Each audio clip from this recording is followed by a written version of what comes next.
So we have a request, I took it as a request to go over practice problem 10.5 first.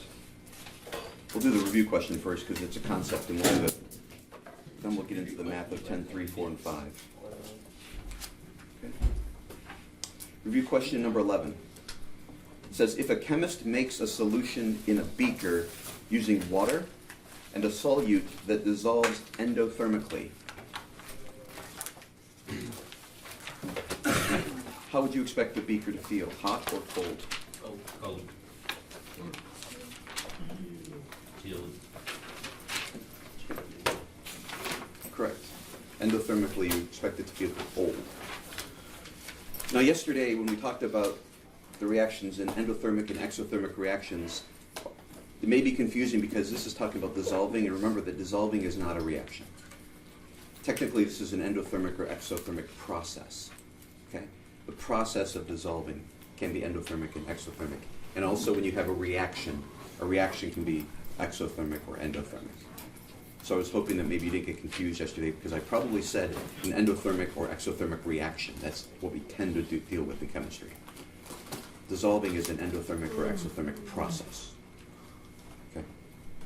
So when it's endothermic, remember the buzzwords we used, endo and exo, how do you keep them straight? What do you want to remember that endo means? Pardon? Like absolutely.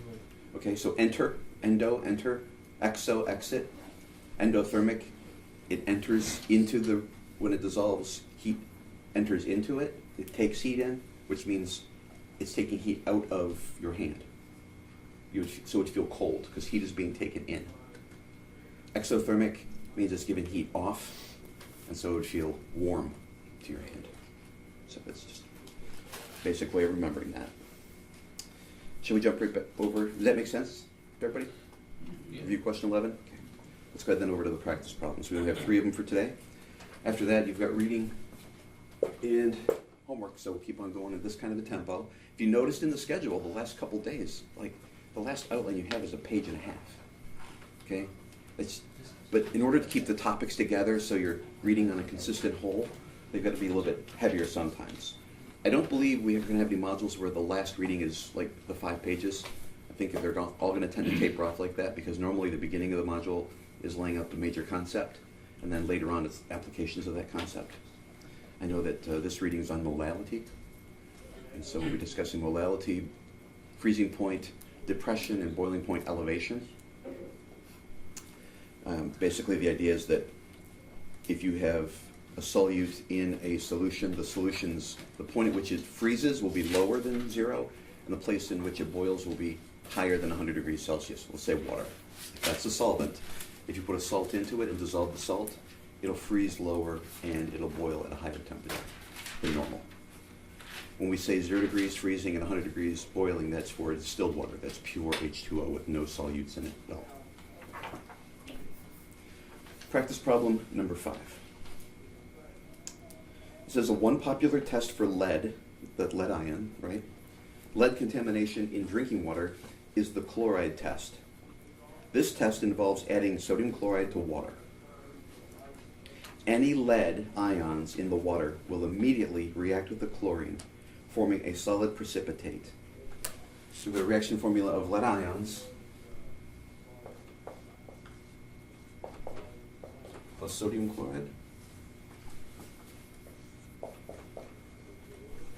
Now the phases for both of these are aqueous. Okay, I'll go ahead and do it this time. Only 3 problems, we should have time to cover those.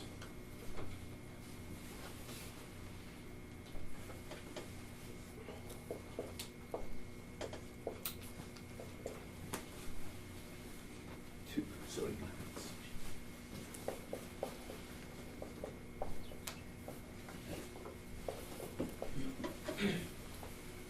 So like we used to do, looking at this reaction equation, an aqueous and an aqueous react to produce a solid and an aqueous. So what's happening, as these are mixing, as they're coming together in this aqueous solution, so they're all in water, the lead ions that are in the water are reacting with the sodium chloride ions in the water. It'll appear clear, or at least maybe a little foggy, but it would all be in solution. But then it's going to react to form a solid. Now what's the solid going to do? It's going to precipitate out, right? So once you go from aqueous to aqueous, you change the phase to solid. This solid salt, lead chloride, is going to fall out and go to the bottom of the reaction chamber, beaker, whatever you're doing it in. And you'll be left with sodium ions in solution.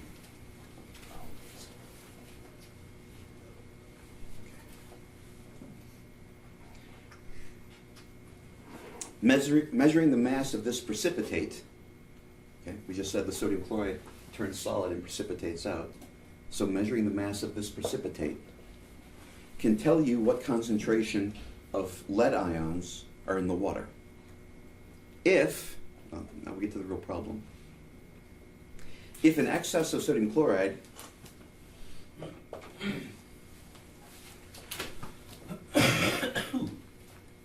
is added to 3.2 liters of water, where's the water?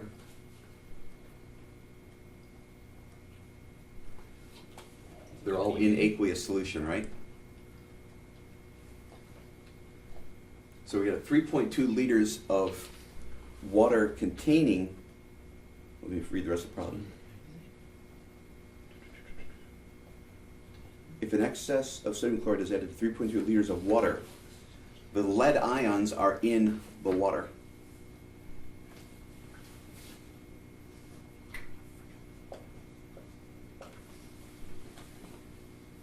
Okay. So what you're doing is you're adding salt to the water. Just to visualize this, you've got water that has lead in it. How are you going to get the lead out? You're going to put in solid sodium chloride, which is going to become aqueous when it hits the water. So you're starting with water with lead in it. The lead is in water. You're adding to that solid sodium chloride, which will become aqueous once it goes into the water. So the reaction doesn't happen while it's in the solid form. It happens once it becomes aqueous. The volume that you're reacting against is 3.2 liters of lead water, basically. Okay? 3.2 liters of water and 50 grams of lead chloride.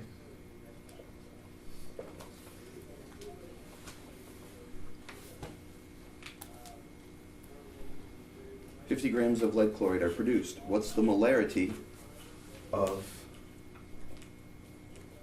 the lead in water?"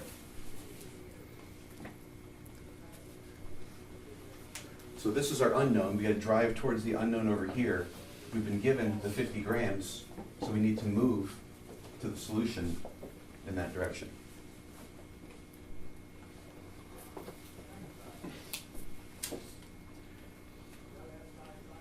Because it's stoichiometry, we know we're going to have moles to moles relationships, right? And what's the relationship between these two going to be? 1 to 1.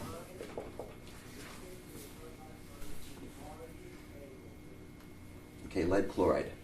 I need to determine how many moles of lead chloride I have when I have 50 grams of lead chloride.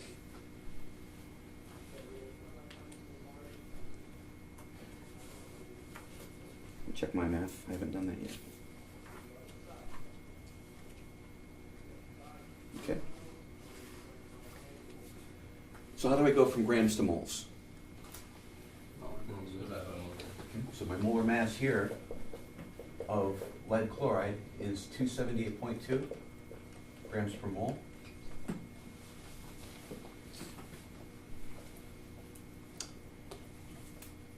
Added the mass of lead and 2 times the mass of chlorine. Come with 278.2 grams per mole. And then what do I do to determine the number of moles? What's the process? What's the math? Pardon? Divide 50 grams by 278.2 grams per mole, and I came up with an answer of about 0.180 moles. So when I have 50 grams of lead chloride, I have simultaneously 0.180 moles of lead chloride. Why? I have 50 grams and it's 278.2 grams per mole. Stoichiometry relates this to this. I have 1 mole here, and it's a 1-to-1 relationship, which means I'm going to have the same number of moles over here.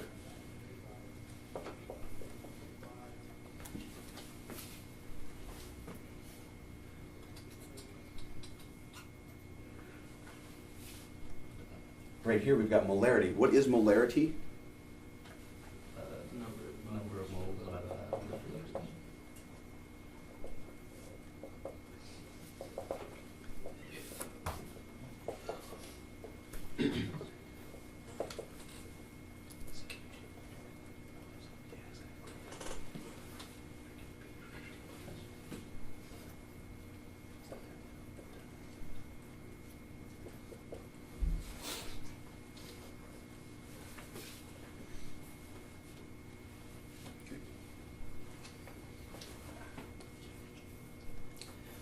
So the process is there, just like we've used all along, okay?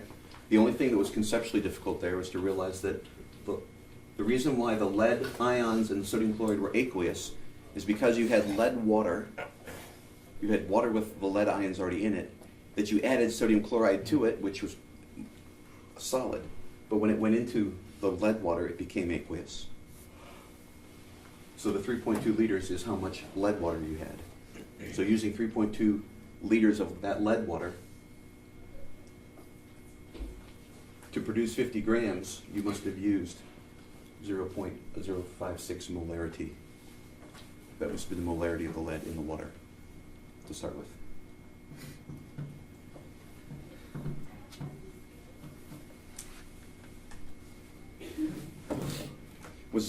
Was that first part, the concept that the lead is in the water, is that the only part? Yeah. Yeah, okay. What did the PB T plus get from? Just kind of sit back for a second and go, big concept, then engage. Because once you figure that out. So it's like, it said it gave us the liters of water and the grams of PbCl2, and then it said 5 PB2+. I was like, what? And it didn't have H2O in the reaction, so I was like, I didn't. The H2O in this reaction is The H2O was right yeah. there, that it's in aqueous. And again, they didn't clearly state this, but you wouldn't add aqueous sodium chloride. It becomes aqueous before it will react, because when you add the solid sodium chloride into the aqueous lead water, it becomes aqueous sodium chloride. So it's more of a real world application kind of a problem, instead of one that's structured real nice, doesn't give you any extra information. See, one of the things about chemistry as well is not being able to work the problems given the information you're given, but it's in the overwhelming amount of information you can collect. What are you actually going to use? You know those problems where they have like all this meteorological data or pressures and temperatures and just tons of information about that day, and then you have a problem to solve.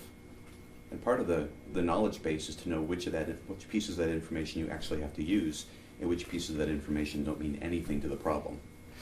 Like, does it matter that this was done on a Tuesday?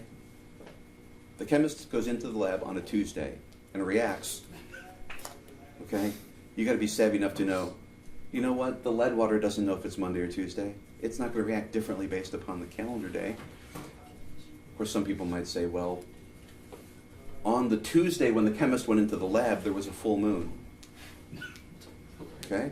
And you've gotta stop and go, does it really matter that there was a full moon? And some people may mistakenly go, it doesn't matter.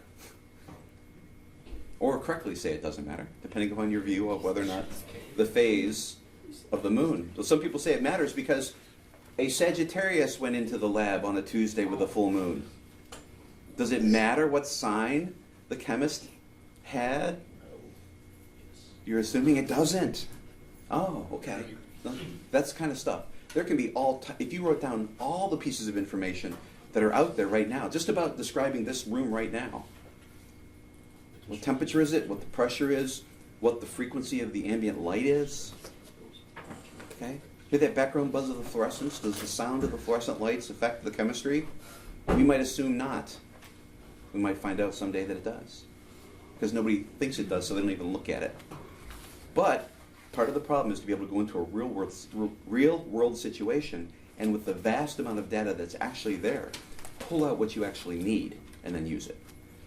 There's not room in this book to list all the available data in this room right now, which is why when you get a chemistry problem, they give you, generally speaking, only what you need. They may put one or two kind of things to lead you astray, see if you really know the concept, But for the most part, they give you what you need. They don't give you all that's available. Okay. So real-world chemists know how to go after and figure out what is actually necessary, what they actually need to gather their own information, not be given it by a book, and then solve the problem.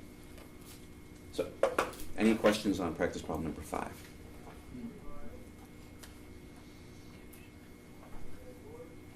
Would someone other than me like to do number 3? Do what? Would someone other than myself, would you like to do number 3 on the board?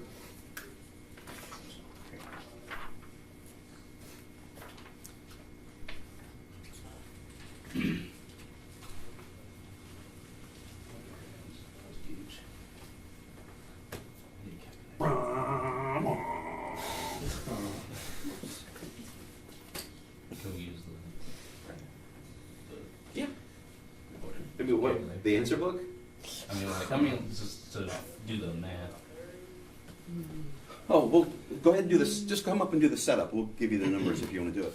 Okay.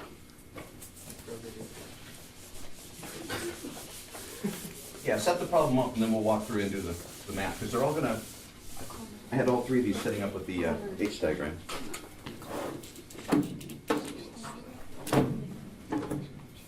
Here's the reaction.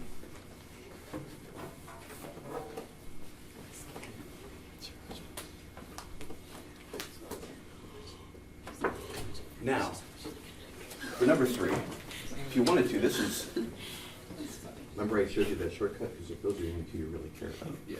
So you can do something like that if you want.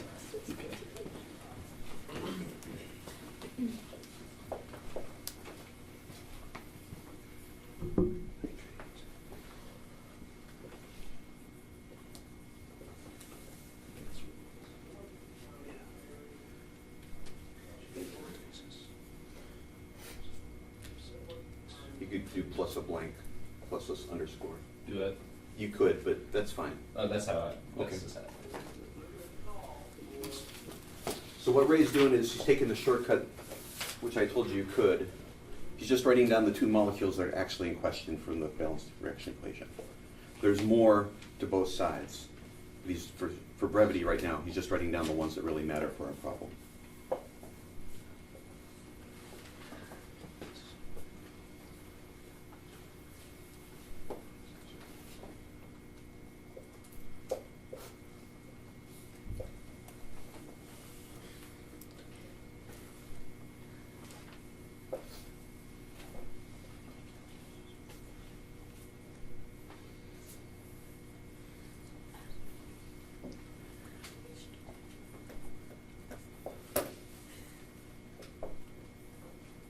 So that's pretty much the setup then. That's all the information from the problem, right? Okay. Now the math, I'll give you that. From the left side, the moles are 1.725, which makes the right 0.863. So the only other piece we need a bit for.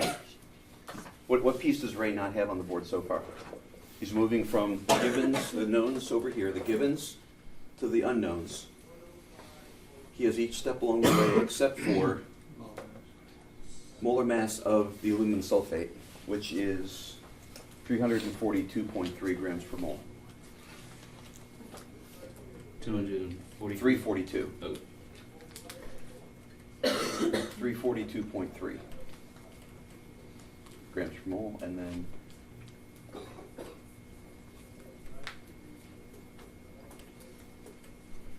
that comes out to be 295.4.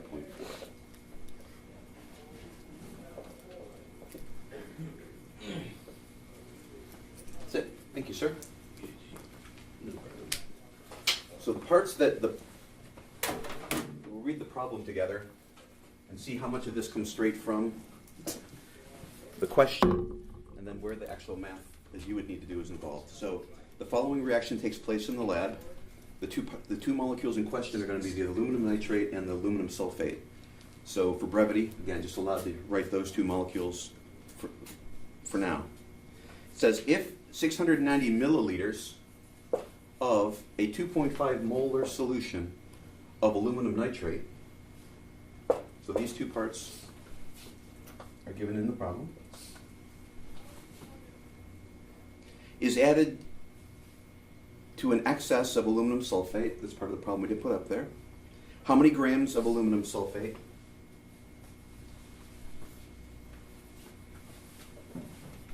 will be produced?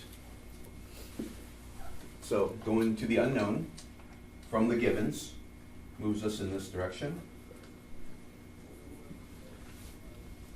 We didn't know the moles. So the moles here, just the volume times the molarity gives us the moles. This times this is this.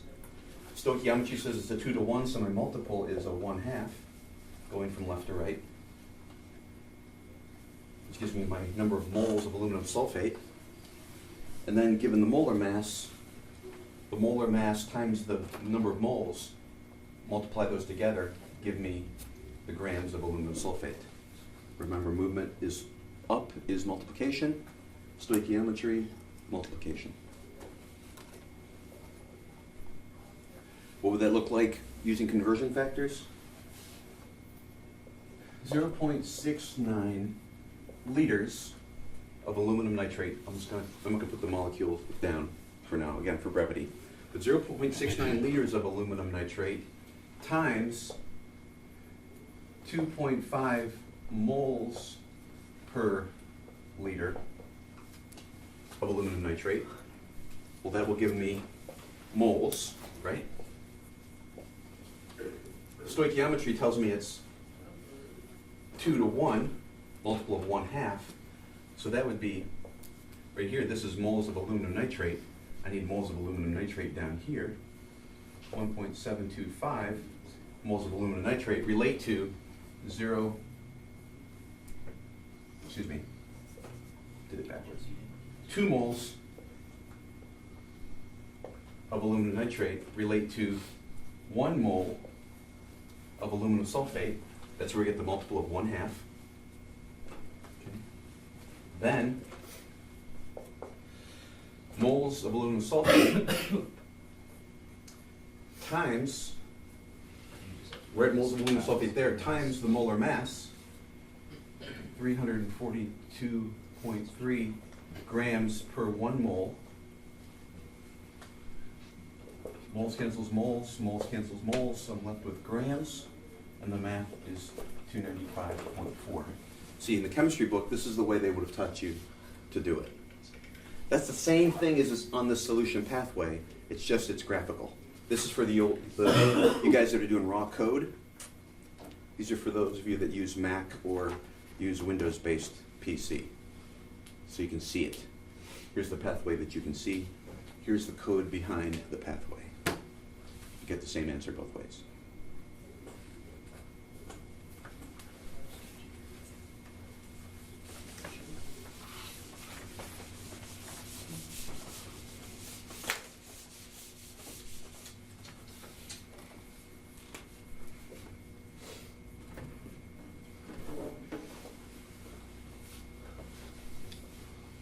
Number 4 says that aqueous sodium bromide and silver nitrate will react to form solid silver bromide.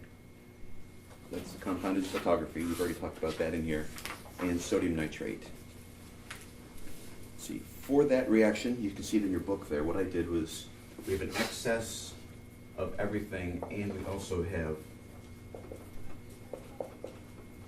silver nitrate. It produces silver bromide and other stuff. Okay. Again, just for brevity, while we write it up here on the board. It says, if a chemist needs to produce 150 grams of silver bromide,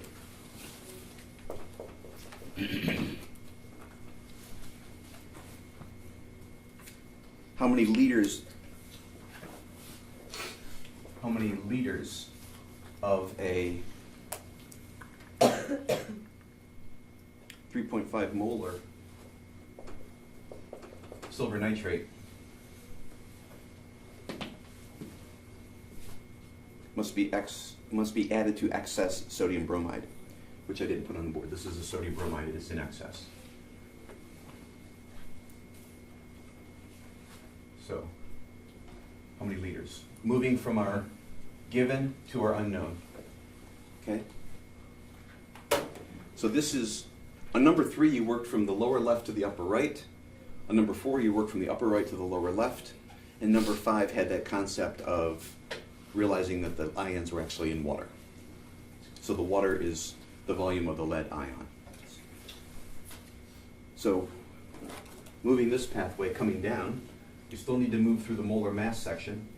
The molar mass here was 187.8 grams per mole, which I'm going to take 150 divided by 187.8 gives me 0.799 moles. Moles relate to moles in a 1-to-1.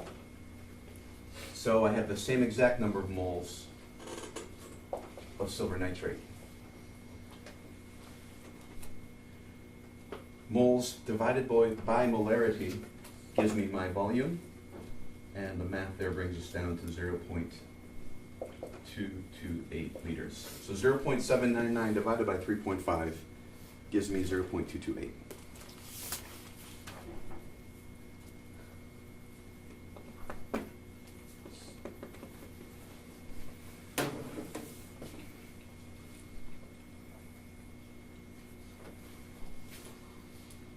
Any questions on that? If you had any difficulty with it, do you see the problems you had?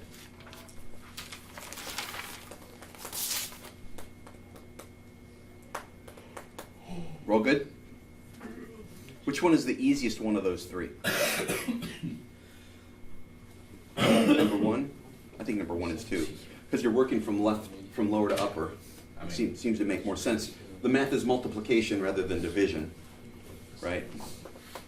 They're basically the same problem. Think of down as division, up as multiplication. Do you go one process to go one way, you do the opposite process to go backwards. Realize we could have started over here with, remember the old days when we had a mass to mass? We started with grams, and we would divide by the molar mass to get moles, and moles to moles, and then multiply by molar mass to get mass. All we've done now is added this lower half. And again, last year, if you look at the notes, we didn't do it. Every time we did it, it was a U, which meant we had to remember if we were using volume and molarity, we had to do the opposite operation. So coming down would be multiply. This year I modified it so that we make an H. So up is always multiply, down is always divide. But I want you to know that behind this, again, like I showed you on the last problem, behind this is all of those conversion factors. So the math is the same as it would be if you just sat there and did that long series of fractional multiplication. That's all this is, just taking it step by step by step.